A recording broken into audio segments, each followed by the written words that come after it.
السلام علیکم ورحمۃ اللہ وبرکاتہ۔ صحافی دکن ٹی وی کے پروگرام نور ہدایت میں آپ کا خیر مقدم ہے۔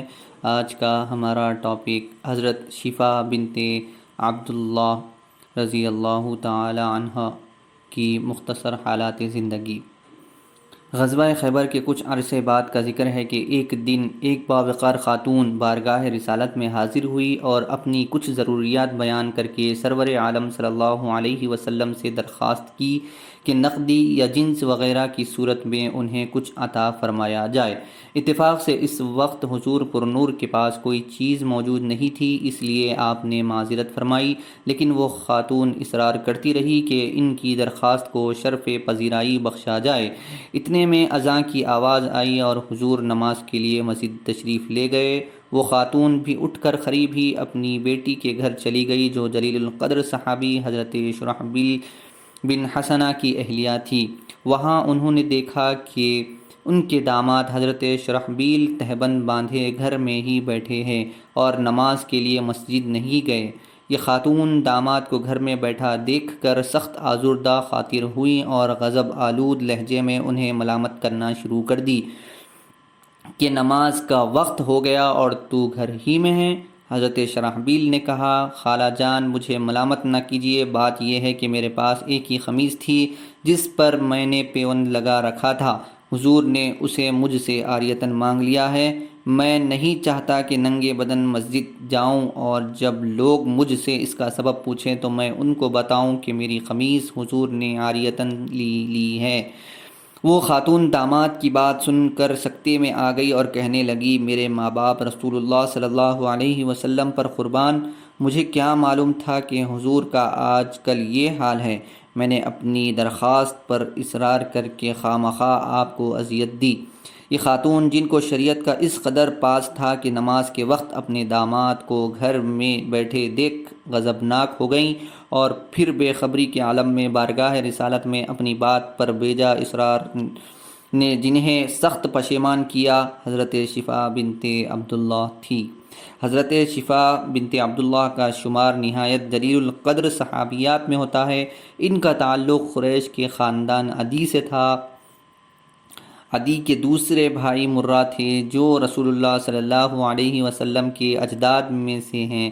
اس لحاظ سے حضرت شفا کا سلسلہ نسب 8ویں پشت میں رسول اللہ صلی اللہ علیہ وسلم کے نسب نامے سے جا کر مل جاتا ہے۔ اس طرح 5ویں پشت میں عبداللہ بن قرط پر حضرت شفا کا سلسلہ نسب سیدنا عمر فاروق کے نسب سے جا کر مل جاتا ہے۔ والدہ کا تعلق بنو مخزوم سے تھا، ان کا نام فاطمہ بنت وہب تھا۔ حضرت شفا کی شادی ابو حسمہ بن حذیفہ عدوی سے ہوئی۔ ابو حسمہ کے حالات کسی کتاب میں نہیں ملتے۔ کتب سیر میں حضرت شفا کے قبول اسلام کے زمانہ سال کی تخصیص نہیں کی گئی، لیکن اس بات پر سب کا اتفاق ہے کہ وہ ہجرت سے قبل کسی وقت بڑے ناسازگار حالت میں سعادت اندوز اسلام ہوئی، اور پھر جب بارگاہ رسالت سے صحابہ کرام کو مدینہ منورہ کی طرف ہجرت کرنے کی اجازت مرحمت ہوئی تو انہوں نے بھی ہجرت کا شرف حاصل کیا۔ حافظ ابن حجر عسقلانی رحمۃ اللہ علیہ نے اصابہ میں لکھا ہے کہ وہ ان چند خواتین میں سے تھی جنہوں نے سب سے پہلے ارشاد نبوی پر لبیک کہا اور ارض مکہ کو ہمیشہ کے لیے چھوڑ کر مدینہ منورہ میں مستقل اقامت اختیار کر لی۔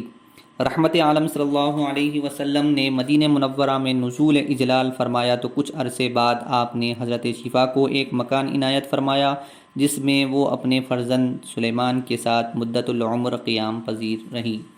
حضرت شفا قریش کی ان معدود چند خواتین میں سے تھی جو لکھنا پڑھنا جانتی تھی۔ کئی امراض کے مریض ان کے پاس آتے تھے اور وہ جھاڑ پھونک یعنی منتر ٹونٹکے سے ان کا علاج کرتی تھی۔ اہل سیر نے ان کی چونٹی کاٹنے کے منتر کا خصوصیت سے ذکر کیا ہے۔ علامہ ابن اسیر اسد الغابہ میں لکھتے ہیں کہ جب کسی کو چونٹی زہریلی سخت قسم کی کاٹتی تو وہ یہ منتر پڑھ کر کاٹے کی جگہ پر پھونکتی، بسم اللہ سلو سلبا جبر تعوذا من افواہہا فلا تضر احدا اللہم اکشف البأس رب الناس۔ 3 ہجری میں سرور عالم صلی اللہ علیہ وسلم نے حضرت حفصہ بنت حضرت عمر سے نکاح کیا تو ایک مرتبہ حضرت شفا سے فرمایا کہ حفصہ کو بھی لکھنا سکھا دو۔ انہوں نے ارشاد نبوی کی تعمیل کی اور حضرت حفصہ کو لکھنا سکھا دیا۔ ایک دفعہ حضرت شفا حضور کی خدمت میں حاضر ہوئی اور عرض کی، یا رسول اللہ، میں جاہلیت میں جھاڑ پھونک کیا کرتی تھی اور چونٹی کاٹنے پر یہ منتر پڑھا کرتی تھی، کیا مجھے اب بھی ایسا کرنے کی اجازت ہے؟ چونکہ اس منتر میں شرک کی آمیزش نہیں تھی، اس لیے حضور نے انہیں اجازت دے دی، بلکہ یہ فرمائش بھی کی کہ یہ منتر حفصہ کو بھی سکھا دو۔ حافظ ابن حجر رحمۃ اللہ علیہ کا بیان ہے کہ اس موقع پر حضور نے یہ الفاظ ارشاد فرمائے، حفصہ کو بھی چونٹی کا منتر سکھا دو جیسا کہ تم نے اسے لکھنا سکھایا۔ چنانچہ انہوں نے حضرت حفصہ کو لکھنے کے علاوہ چونٹی کاٹنے کا منتر بھی سکھا دیا۔ اس لحاظ سے وہ ام المؤمنین حضرت حفصہ کی استاد ہیں۔ ارباب سیر نے لکھا ہے کہ حضرت شفا نہایت عاقلہ اور فاضلہ تھی اور ان کو رحمت عالم صلی اللہ علیہ وسلم سے غایت درجہ محبت اور عقیدت تھی۔ حضور بھی ان پر بہت شفقت فرماتے تھے، گاہے گاہے ان کے گھر تشریف لے جاتے تھے۔ حافظ ابن حجر رحمۃ اللہ علیہ کا بیان ہے کہ حضور کبھی کبھار حضرت شفا کے گھر آرام فرماتے تھے۔ انہوں نے ایک تہمد اور بستر حضور کے استعمال کے لیے علیحدہ رکھ چھوڑا تھا، چونکہ ان چیزوں سے سرور کائنات صلی اللہ علیہ وسلم کا جسد اقدس مس ہوا تھا، اس لیے حضرت شفا کے نزدیک یہ بڑے تقدس کی حامل تھی۔ چنانچہ انہوں نے ان دونوں مقدس چیزوں کو زندگی بھر اپنی جان کے ساتھ رکھا۔ ان کی وفات کے بعد ان کی اولاد نے بھی ان تبرکات کو بڑی احتیاط سے محفوظ رکھا، لیکن اموی حکمران مروان بن حکم نے یہ دونوں چیزیں ان سے لے لی۔ اس طرح حضرت شفا کا خاندان اس برکت سے محروم ہو گیا۔ حضرت شفا کو بارگاہ نبوی میں جو تقرب حاصل تھا، اس کی بنا پر تمام صحابہ اکرام ان کی بڑی تعظیم و تکریم کرتے تھے۔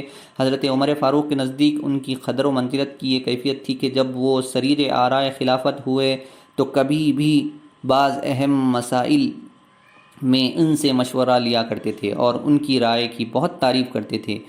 حافظ ابن حجر نے ابن سعد کے حوالے سے لکھا ہے کہ حضرت عمر کو حضرت شفا کی فضیلت اور رائے کا بڑا پاس تھا اور ان کو بازار کا اہتمام سپرد کرتے تھے۔ اس روایت سے معلوم ہوتا ہے کہ حضرت شفا صاحب الرائے ہونے کے ساتھ انتظامی صلاحیتوں کی مالک بھی تھی۔ حضرت علامہ ابن اسید نے اسد القابہ میں لکھا ہے کہ ایک مرتبہ حضرت عمر فاروق نے اپنے عہد خلافت میں حضرت شفا کو بلا بھیجا۔ جب وہ حضرت عمر کے پاس پہنچی تو اتفاق سے عاتکہ بنت اسید بھی وہاں آ گئی۔ حضرت عمر نے دونوں کو ایک ایک چادر عنایت فرمائی۔ جو چادر حضرت عاتکہ کو عطا ہوئی وہ حضرت شفا کی چادر سے بہتر تھی۔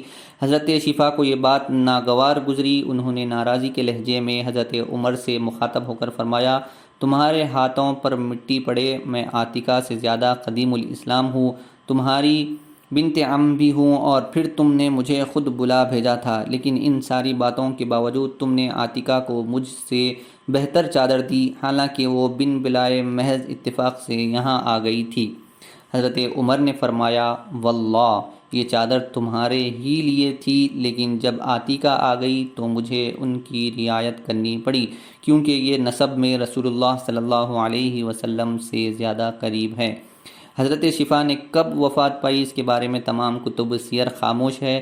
قیاس یہ ہے کہ انہوں نے حضرت عمر کے خلافت کے آخری دور یا حضرت عثمان ذو النورین کے عہد خلافت میں کسی وقت داعی اجل کو لبیک کہا۔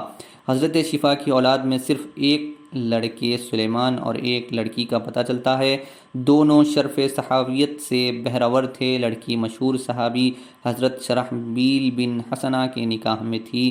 حضرت شفا نے رسول کریم صلی اللہ علیہ وسلم اور حضرت عمر فاروق سے چند حدیثیں روایت کی ہے۔ راویوں میں ان کے بڑے بیٹے سلیمان اور پوتے ابوبکر اور عثمان، ام المؤمنین حضرت حفصہ، ابو سلمہ اور ابو اسحاق شامل ہیں، رضی اللہ تعالی عنہا۔